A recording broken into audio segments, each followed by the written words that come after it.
What is up, YouTube? Jamie the Kid 00 here, coming to you guys with another deck profile. I had so much fun filming my last Book of Water chapter that I figured I'd actually bring you guys a deck profile of the deck I played.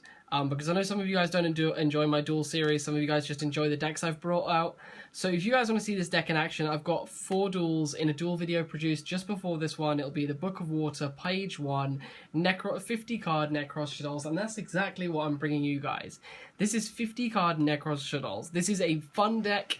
If ever I did play one, essentially sorry for nudging the tripod, I don't want to play Nekroz ever again.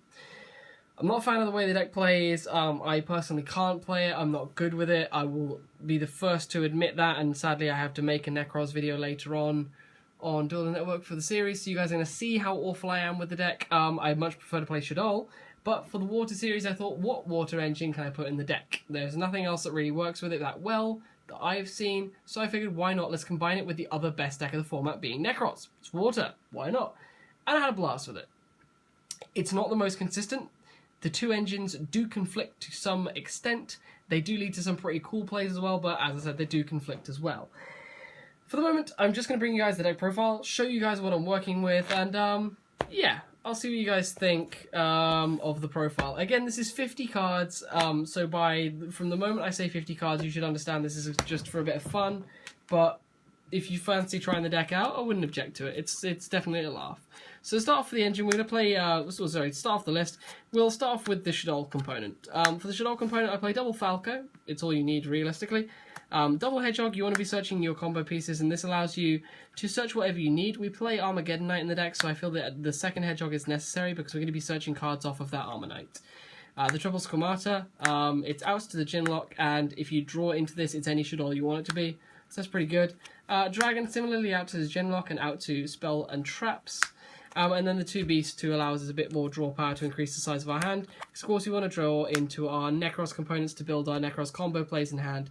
Essentially, a lot of the time with this deck, you'll play your base aggression with this deck, and your base field presence will be made with this deck, and you will draw cards until you're able to build up a Nekroz component in hand, and then with that Nekroz component, you're able to get the heavy push you need to go for game.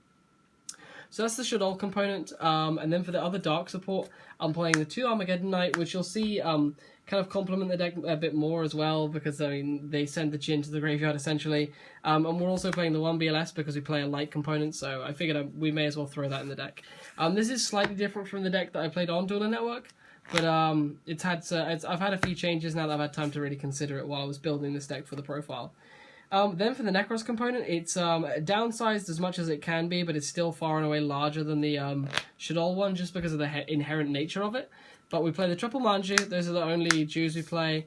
The 1 Djinn, and then the 2 Shurit. Shurit is just absolutely ridiculous. 2 is all you need. I was tinkering with Exa, but in all honesty, you don't banish enough in this deck to warrant the Exa, so this is all you need for the Nekroz component, kind of effect monster-wise. And then for the actual Nekroz, ritual monsters, we play 10 ritual monsters. We play the 2 Nekroz of Brionac, just to search any component we need, and searching the Shrits off of the Manjus.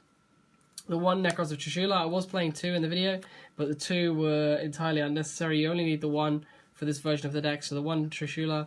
The 2 Nekroz of Valkyrus, just because you need faders to stop the battle phase. You're not playing any real battle traps or any real way to stop your opponent just going for game on you, so the Valkyrus can be really useful.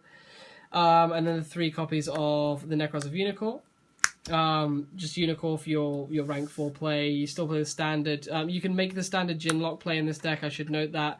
Unicorn is an absolutely ridiculous card. I mean, it's pretty cool when you play it in tandem with the Construct as well, because of course the Construct attacks over special summon monsters and kills them. If you want to deal a bit more damage, you can go Construct to Unicorn. Unicorn will negate the Construct, and you can just go 28.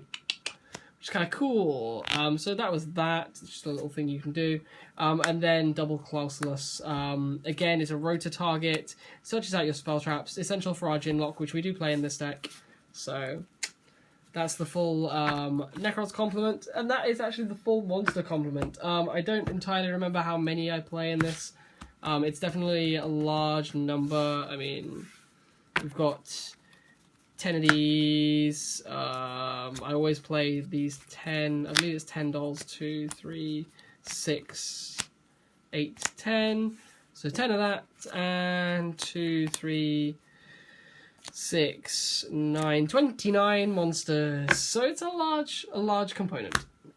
So that was those, and then for the spells, we play the 1 Raigeki, and the 1 Foolish for our one-offs. I suppose I'll just throw the other one-off in here.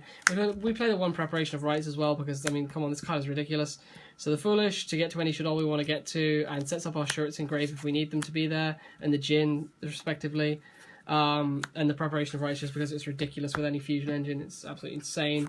For the fusion spells, the 2 Shaddol Fusion, the 3 L Shaddol Fusion, it's all you need. We're playing the extra Hedgehog, so that's all you need for the Shaddol component. And then for the Nekroz component, we play the Double Cycle, the Double Mirror, and the Double Kaleidoscope. Again, just the essential Nekroz components. You don't need any more or any less. I'm pretty happy with those. And then lastly, for the last spells, we play Triple Rotor. For our Shrits, our Armonites, and our Colossalus. And then we play 4 traps after all of that. They're essentially the 1 core, because you need to play that in any Shaddol deck you play. And then 3 copies of Solemn Scolding, because we want our plays to go through. That's the main concern of this deck, and this is just the best card to help them go through. I mean, Trap Stun is a consideration, but this is just a bit more versatile. I really like Scolding. It's really good if you get your Djinn Lock as well, because the old-fashioned Scolding thing that Hoban played for a while. So I have a lot of fun with that. But that's the complete main deck. We'll move on to the extra deck. The extra deck's fairly self-explanatory. I mean, I've tried to compact it as much as possible, but with the nature of Kaleidoscope, it's actually kind of good, because, I mean, we play all of these cool fusions, which can be used as levels for the Kaleido. So we play Triple Construct, which we can send off of the Kaleidoscope to summon 2 Unicorns, which is pretty cool, because she's an 8. Otherwise, we play the Triple Construct just because it's Triple Construct and it's ridiculously good. But they are in here as something you can send as an 8. I would normally only choose to play 2 in this list, but because Kaleidoscope is a thing, instead of playing like an 8 Synchro, I wanted to play the Construct instead, so we played the 3rd Construct. I'm then playing the double Winder, because Winder's really good, and the double Noitilus, because we're playing Water in the deck. It's really, really good in, I guess, the mirror match. It's really, really good against the Nekroz deck.